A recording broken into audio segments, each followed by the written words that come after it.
এতক্ষণে তো আশা করি শুনে শুনে কান ঝালাপালা হয়ে গেছে, কিন্তু তাও আরেকবার। আজ 14ই ফেব্রুয়ারি। আজ কি দিন? না, ভ্যালেন্টাইন্স ডের কথা আমি বলছি না। আজ হচ্ছে পশ্চিমবঙ্গে এসআইআর এর শুনানির শেষ দিন। গত বছর 27শে ডিসেম্বর থেকে শুনানি প্রক্রিয়া শুরু হয়েছিল এবং ফাইনালি আজ হচ্ছে সেই শুনানির শেষ দিন। এর আগে আপনারা জানেন কথা ছিল যে 14ই ফেব্রুয়ারি ফাইনাল ভোটার লিস্ট বেরোবে, আজই চূড়ান্ত তালিকা প্রকাশ হওয়ার কথা ছিল, কিন্তু তার উপরে আরও সময় দেওয়া হয়েছে, তারপরে সেই দিনটা পিছিয়ে গেছে এবং এখন বলা হচ্ছে 28শে ফেব্রুয়ারি সেই চূড়ান্ত ভোটার তালিকা প্রকাশিত হবে। এবার আদৌ হবে তো 28 তারিখ সেই ফাইনাল লিস্ট, নাকি আরও পিছিয়ে যাবে জানা নেই। এই মুহূর্তে যা পরিস্থিতি চলছে তাতে আজকের হিসেব বলতে পারবো, কালকের হিসাবও আমি আজ থেকেই বলে দিতে পারবো তেমন পরিস্থিতি নেই। চারিদিকে মামলার হামলা চলছে এবং এই মুহূর্তে এখনকার এই প্রচন্ড ভোলাটাইল পরিস্থিতিতে দাঁড়িয়ে কাল কি হবে আমি আজ বসে বসে বলে দিচ্ছি, এইরকম চিটফান্ড এক্সপিরিয়েন্স আমার কাছে নেই। কাজে এই প্রশ্ন করে আমাকে দয়া করে বিব্রত করবেন না। নির্বাচন কমিশনের তরফ থেকে যে তথ্য সামনে আসছে সেখানে বলা হচ্ছে যে 1,23,00,000 ভোটার যাদের শুনানির জন্য ডাকা হয়েছিল তাদের তথ্য যাচাই করা সম্ভব হয়েছে, সম্পূর্ণ হয়ে গেছে সেই কাজ। কিন্তু আরো 10 থেকে 13 লক্ষ ভোটারের তথ্য এখনো পর্যন্ত আপলোড করা বাকি রয়েছে। এগুলো আপলোড হবে, তারপর এগুলো যাচাই হবে। নির্বাচন কমিশনের তরফ থেকে আগেই জানানো হয়েছিল 21শে ফেব্রুয়ারি পর্যন্ত স্ক্রুটিনির প্রক্রিয়া চলবে। এবার তাহলে কতজনের নাম বাদ যাচ্ছে দেখুন, এই সংখ্যাটা কত হতে চলেছে, কতজন ভোটারের নাম বাদ যাচ্ছে, এই নিয়ে তো নানা নেতার নানা মত। একদিকে তো আপনারা জানেন কোটির হিসেব একটা করেই রাখা হয়েছে, বিরোধী দলনেতা বলে রেখেছেন 1 কোটি নাম বাদ যাবে এবং সেই নিয়ে বহুবার তিনি বক্তব্য সামনে রেখেছেন। আবার 1 কোটি নাম যদি বাদ না যায়, যদি দেখা যায় যে 1 কোটি নাম বাদ যায়নি, তাহলে কি যুক্তি দেওয়া হবে সেটাও মোটামুটি আগে থেকেই ভেবে রাখা হয়েছে বা সাজিয়ে রাখা হয়েছে।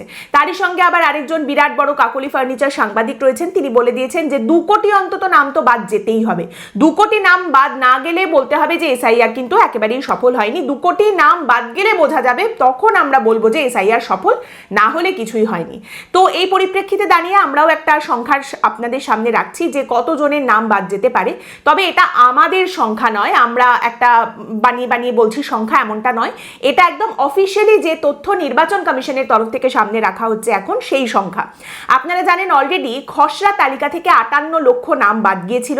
তারপর যাদের এই যে শুনানিতে ডাকা হয়েছিল, যাচাই প্রক্রিয়া আজ শুনানির শেষ দিন, এরপর জানা যাচ্ছে, নির্বাচন কমিশন জানাচ্ছে যে প্রায় 5 লক্ষ ভোটারের নাম বাদ যাচ্ছে এবং তার সঙ্গে আরো 1.5 লক্ষ ভোটারের নাম বাদ যাচ্ছে যোগ্যতার অভাবে। তাদের যোগ্যতা নেই, নির্বাচন কমিশনের তরফ থেকে বলা হচ্ছে ভোটার লিস্টে থাকার, সেই কারণে বাদ যাচ্ছে। অর্থাৎ আরো 6.5 লক্ষ নাম বাদ যেতে চলেছে, এমনটাই কিন্তু নির্বাচন কমিশনের তরফ থেকে জানানো হচ্ছে। আপনারা জানেন যে প্রায় 1.5 কোটি মানুষকে এই শুনানির জন্য নোটিশ পাঠানো হয়েছিল।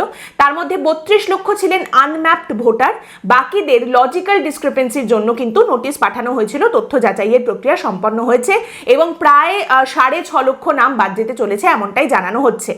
আমাদের পশ্চিমবঙ্গের যিনি মুখ্য নির্বাচনী আধিকারিক মনোজ কুমার আগরওয়াল, তিনি বলছেন যে কতজন শুনানিতে আসেননি সেই সংখ্যাটা এক্স্যাক্ট আমার কাছে নেই। এই কথাটা বলা হচ্ছে কারণ নির্বাচন কমিশনের তরফ থেকে এটাও জানানো হয়েছে যে এই যে প্রায় 6.5 লক্ষ নাম বাদ যাচ্ছে, তার মধ্যে অনেকেই কিন্তু শুনানিতে আসেননি, শুনানিতে হাজির হননি। তো মনোজ আগরওয়াল বলছেন কতজন শুনানিতে আসেননি সেই তথ্য সঠিকভাবে আমার কাছে নেই, এক্স্যাক্টলি নাম্বারটা আমার কাছে নেই। তবে এমন যদি কেউ থেকে থাকেন যে যার নাম খসড়া তালিকায় ছিল কিন্তু চূড়ান্ত ভোটার তালিকায় নেই, তাহলে তারা কিন্তু এর পরেও আবেদন করতে পারবেন।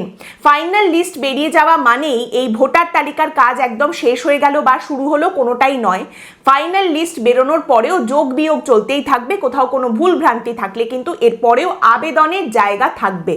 তো এর আগে 58 লক্ষ নাম বাদ গিয়েছিল, এরপর যদি মোটামুটি ধরে নেওয়া যায় যে আরো 6.5 লক্ষ নাম বাদ যাবে, তার মানে বুঝতেই পারছেন মোটামুটি 65 থেকে 70 লক্ষর মধ্যে নাম থাকবে যে পরিমাণে নাম এসআইআর থেকে বাদ যেতে চলেছে। এখনো পর্যন্ত সেই ইঙ্গিত পাওয়া যাচ্ছে, কিন্তু তাও বলে রাখি, ওই যে একটা কথা আছে, না চালে বিশ্বাস নেই। যতক্ষণ না পর্যন্ত ফাইনালি এই তথ্য নির্বাচন কমিশনের তরফ থেকে সামনে রাখা হচ্ছে, ততক্ষণ কিন্তু এটা নিশ্চিতভাবে বলার কোনো উপায় নেই যে কত নাম বাদ যাচ্ছে। যাই হোক, এরপরে আরেকটি গুরুত্বপূর্ণ বিষয় আসি, আরেকটা কাজ নির্বাচন কমিশনের তরফ থেকে, সেটাও কিন্তু এসআইআর এর সঙ্গে সঙ্গেই শেষ করা হচ্ছে। নির্বাচন কমিশনের তরফ থেকে বিভিন্ন জেলায় বুথ বিন্যাসের খোঁজ খবর অলরেডি নেওয়া হচ্ছিল। কোন জেলায় কতগুলো বুথ রয়েছে, সেখানে কতজন ভোটার রয়েছেন, সেই সমস্ত তথ্য জানতে চাওয়া হয়েছিল। এবার নির্বাচন কমিশনের তরফ থেকে এটা পরিষ্কার করে দেওয়া হয়েছে জেলার আধিকারিকদের কাছে যে এই বুথ বিন্যাসের রিপোর্ট 25শে ফেব্রুয়ারির মধ্যে তাদের নির্বাচন কমিশনের কাছে জমা দিতে হবে। আপনারা জানেন নির্বাচন কমিশনের তরফ থেকে এবার যে নিয়ম করা হয়েছে, একটি বুথে 1200-র বেশি ভোটার থাকতে পারবেন না, অর্থাৎ একটি বুথে সর্বোচ্চ 1200 ভোটার থাকবেন। 1200-র বেশি যদি ভোটার হয়ে যায় কোনো বুথে, তাহলে সেই ভোটারদের কিন্তু অন্য বুথে ট্রান্সফার করে দিতে হবে। যে কোনো বুথে 1200-র বেশি ভোটার থাকতে পারবেন না। তো এই পরিস্থিতিতে দাঁড়িয়ে প্রত্যেকটা জেলায় কতগুলো বুথ হচ্ছে এবং প্রত্যেকটি বুথে কতজন করে ভোটার থাকছেন, সেই তথ্য কিন্তু নির্বাচন কমিশন চেয়েছিল এবং সেই রিপোর্ট 25শে ফেব্রুয়ারির মধ্যে নির্বাচন কমিশনের কাছে জমা করতে হবে। এবার এটা অত্যন্ত গুরুত্বপূর্ণ একটা বিষয়।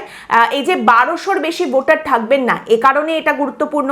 তারই সঙ্গে এসআইআর এর একদম সঙ্গেই কিন্তু এই কাজটাও সাইমালটেনিয়াসলি চলছিল এবং তারই সঙ্গে এই কাজটাও কিন্তু এবার একদম গুটিয়ে আনা হয়েছে। 25শে ফেব্রুয়ারি এটাও শেষ করে দেওয়া হবে, সেই তথ্যও সামনে রাখা হচ্ছে। তারই সঙ্গে এটা গুরুত্বপূর্ণ, তার কারণ আপনারা জানেন ফাইনাল ভোটার লিস্ট বেরোনোর সঙ্গেই কিন্তু নির্বাচন কমিশনের তরফ থেকে বিধানসভা নির্বাচনের দিন ঘোষণা করে দেওয়া হবে, এমনটাই খবর সামনে আসছে। নির্বাচন কমিশনের তরফ থেকে বিধানসভা নির্বাচনের নির্ঘণ্ট প্রকাশ হয়ে যাবে 28শে ফেব্রুয়ারির একদম পরপরই।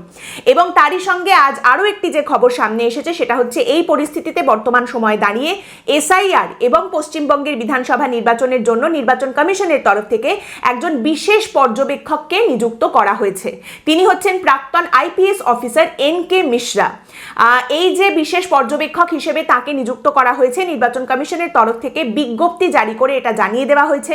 তারই সঙ্গে তার কি কি কাজ, কি কি দায়িত্ব তার রয়েছে সেগুলোও জানিয়ে দেওয়া হয়েছে।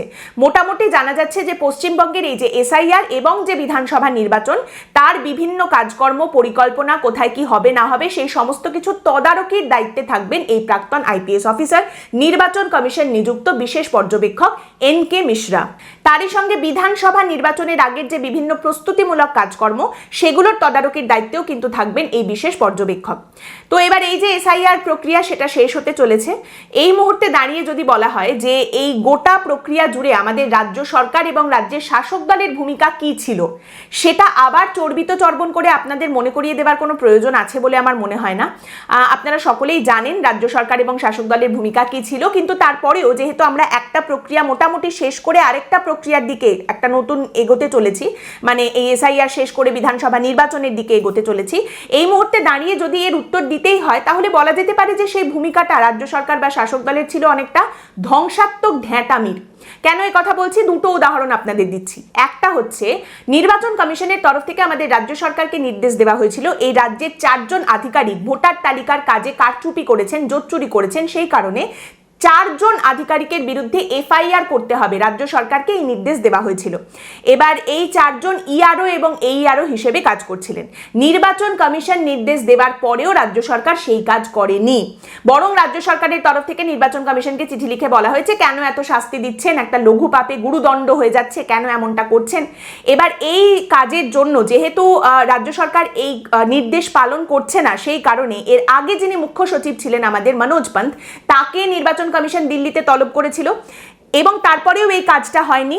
এখন নতুন যিনি এসেছেন মুখ্য সচিব নন্দিনী চক্রবর্তী, তাকেও এই একই কারণে নির্বাচন কমিশন আবার দিল্লিতে তলব করে নিয়ে গিয়ে একই কথা বলেছে যে কেন আপনারা পদক্ষেপ করছেন না, নির্বাচন কমিশন নির্দেশ দেওয়ার পরেও আপনারা কেন এফআইআর করছেন না, এই পদক্ষেপ করতেই হবে। দেখুন, প্রথম যখন এই এফআইআর গুলো করতে বলা হয়েছিল সেটা এসআইআর প্রক্রিয়া শুরু হওয়ার অনেকটা আগে। এখন আমরা সেই এসআইআর প্রক্রিয়ার শুনানির শেষ দিনে দাঁড়িয়ে রয়েছি, এখনো পর্যন্ত সেই কাজ হয়নি।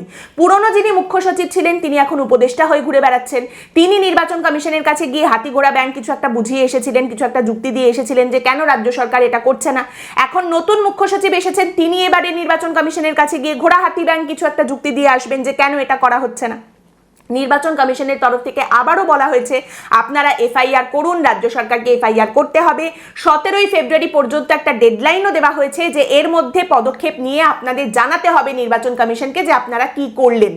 কিন্তু এবার নির্বাচন কমিশন আবারও মুখ্য সচিবকে ডেকেছে এবং একটা ডেডলাইন দিয়ে দিয়েছে বলেই যে আমাদের রাজ্য সরকার কাজটা করে ফেলবে, এফআইআর করে ফেলবে, এমনটা খুব একটা মনে হয় না। তো 17ই ফেব্রুয়ারি পর্যন্ত ডেডলাইন আছে, দেখা যাক এর মধ্যে কি হয়। এবং তারই সঙ্গে এখানে আরো একটা উদাহরণ দিই, দেখুন একদম একই রকম উদাহরণ। পশ্চিমবঙ্গের বিভিন্ন জায়গায় এসআইআর সংক্রান্ত আপত্তি জানানোর ফর্ম পুড়িয়ে দেওয়া হয়েছিল। এই বিষয়টা নিয়ে কেন এফআইআর করা হয়নি, কোনো পদক্ষেপ করা হয়নি, সুপ্রিম কোর্টের তরফ থেকে রাজ্য সরকারের কাছে সেটা জানতে চাওয়া হয়েছে। 25শে ফেব্রুয়ারি রাজ্য সরকারকে এই উত্তরটা জানাতে হবে সুপ্রিম কোর্টে যে এই রকম একটা অভিযোগ যেখানে উঠে এসেছে যে এসআইআর এর আপত্তি সংক্রান্ত ফর্ম বিভিন্ন জায়গায় পশ্চিমবঙ্গে পুড়িয়ে দেওয়া হয়েছে, সেই নিয়ে আপনারা কেন পদক্ষেপ করেননি। এবার দেখুন এই নির্দেশ সুপ্রিম কোর্টের তরফ থেকে অলরেডি দেওয়া হয়েছে, মানে জবাব দিতে হবে সেই কথাটা রাজ্য সরকারকে অলরেডি বলা হয়েছে। 25শে ফেব্রুয়ারি এই জবাবটা দিতে হবে। ডিজিকে শোকজ করা হয়েছে। এখানেও পুরনো যিনি ডিজি ছিলেন তিনি কিন্তু এখন আর নেই, নতুন ডিজি এসে গেছেন, তাকে গিয়ে জবাবদিহি করতে হবে। কিন্তু তার জন্য যে এই জবাবটা দিতে হবে, তাহলে এবার আমাদের রাজ্যের তরফ থেকে, পুলিশের তরফ থেকে এফআইআর করা হবে এরকম কোনো পদক্ষেপ কি দেখতে পাওয়া গেছে? সেটা কিন্তু দেখা যায়নি। একই সঙ্গে বিভিন্ন জায়গায় এসআইআর এর ক্ষেত্রে যারা কাজে বাধা দিচ্ছেন, কোথাও কাউকে হেনস্থা করা হচ্ছে আধিকারিকদের, এই সমস্ত বিষয়গুলোর ক্ষেত্রেও পদক্ষেপ কেন নেওয়া হচ্ছে না, সেই সমস্ত জবাবও কিন্তু রাজ্য সরকারকে দিতে হবে সুপ্রিম কোর্টে। প্রসঙ্গত এখানে বলে রাখি, যেখানে 25শে ফেব্রুয়ারি রাজ্যকে জবাবদিহি করতে হবে, ডিজিকে জবাবদিহি করতে হবে সুপ্রিম কোর্টে, সেখানে দুদিন আগেও এই খবর এসেছে, মানে 12ই ফেব্রুয়ারিও এই খবর সামনে এসেছে যে ভাঙড়ের তৃণমূল নেতা শাহজাহান মোল্লা তিনি মাইক্রো অবজারভারদের রীতিমতো হুমকি দিয়েছেন, হুঁশিয়ারি দিয়েছেন যে তথ্য যাচাই করার দরকার নেই, যা আছে তাই জমা দিয়ে দিতে হবে নির্বাচন কমিশনের কাছে, তা না হলে কিন্তু তোমাদের ক্ষতি করে দেব, লোকের যদি তোমরা ক্ষতি করো তাহলে তোমাদের ক্ষতিও আমরা করে দেব। মাইক্রো অবজারভাররা বলছেন ইআরও তথ্য যে সমস্ত যাচাই করেছেন, ইআরও যে নথি যাচাই করেছেন তারপরেও কিছু অসঙ্গতি রয়ে গেছে, সেগুলো দেখে মাইক্রো অবজারভাররা নিজেদের মতামত জানিয়েছেন, সেগুলো তারা ইআরওকে জানিয়েছেন এবং সেখানেই অসুবিধা, সেটা নিয়েই অসন্তুষ্ট এই তৃণমূল নেতা শাহজাহান মোল্লা এবং সংশ্লিষ্ট ইআরও। তাদের বক্তব্য আর কিছু যাচাই করার দরকার নেই, যা আছে সেটাই নির্বাচন কমিশনে জমা করে দিতে হবে। এই অভিযোগ এখনো পর্যন্ত উঠে আসছে, এই সমস্ত কাজকর্ম এখনো পর্যন্ত চলছে। কাজেই রাজ্যের তরফ থেকে কি জবাবদিহি করা হয় সেটা তো অবশ্যই দেখার মতো বিষয়। এই এসআইআর প্রক্রিয়াটা করা হয়েছিল কারণ বলা হয়েছিল যে ভোটের আগে ভোটার তালিকা ঝাড়াই বাছাই হবে, সমস্ত অবৈধ ভোটারদের নাম বাদ যাবে। কিন্তু তার বদলে এসআইআর করার যুক্তি হিসেবে সামনে উঠে এলো all is fair in love and war, অর্থাৎ শাসক দল, পশ্চিমবঙ্গের শাসক দল এবং নির্বাচন কমিশনের যুদ্ধ বা ভালোবাসায় হইল বন্ধু, সবই বৈধ। আজকের পর্ব এখানেই শেষ করছি। আপনাদের মতামত অবশ্যই জানাবেন। পরের দিন দেখা হবে অন্য একটি বিষয় নিয়ে আলোচনায়। ভালো থাকবেন।